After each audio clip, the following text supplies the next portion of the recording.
The 20th century author of poetry, plays, and prose, Samuel Beckett was first and foremost not a philosopher, or at the very least, not one on purpose. He simply considered himself a writer. However, he did read many philosophers' works, and developed his own brand of overt philosophy that never actually went anywhere. He took a look at something that philosophers have been looking at for ages: time. Beckett's idea of time, contrary to the other existentialist ideas that life is short and pointless, Beckett believed that life just went on. And not in the way life goes on after you botch your big English paper or physics test and you just have to swallow your pride and move on. But life goes on in the way time will always be passing and you will always be waiting for something. Much like the feeling you get when you are standing in line in the school cafeteria for that slice of pizza you wait 2 weeks to indulge in, and the line is taking forever.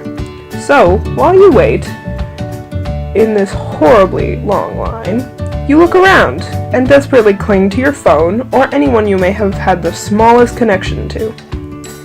This idea of interminable waiting is the main idea behind Beckett's Waiting for Godot.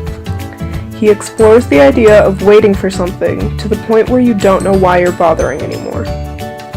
This is around the time when you ask yourself, is this pizza really worth the wait? Or should I just go for the salad and call it a day? But the idea that pizza might be worth it, and the most delicious thing ever, keeps you standing in the unchanged line. Even though, odds are, it will be the same cheese-encrusted cardboard it was 2 weeks before. Beckett's next essential philosophy was that failure was a fantastic thing. He believed that it was essential for art to recognize its flaws and understand that words and artistic vision just wouldn't get the point across. In order to find the true meaning, you need to accept the flaws and let them speak for themselves. And usually, in speaking for themselves, they say nothing. Beckett believed that there was nothing to say because there was no bigger point to talk about. This is why, in Waiting for Godot, the two characters spend the whole play just pointlessly bantering, with no end meaning or overarching message.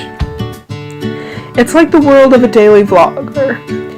There is no overarching point or divine message to impart.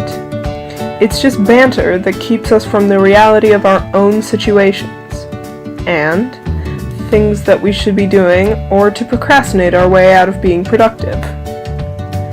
Samuel Beckett was possibly the most unintentional philosopher of the 20th century. His wide variety of works that range from poetry to plays to prose yielded a bleak philosophy of constant, pointless waiting, and the idea that there is no overarching meaning to life. Combine these two bleak, long-term philosophies, and you get the often cruel joke Beckett called life.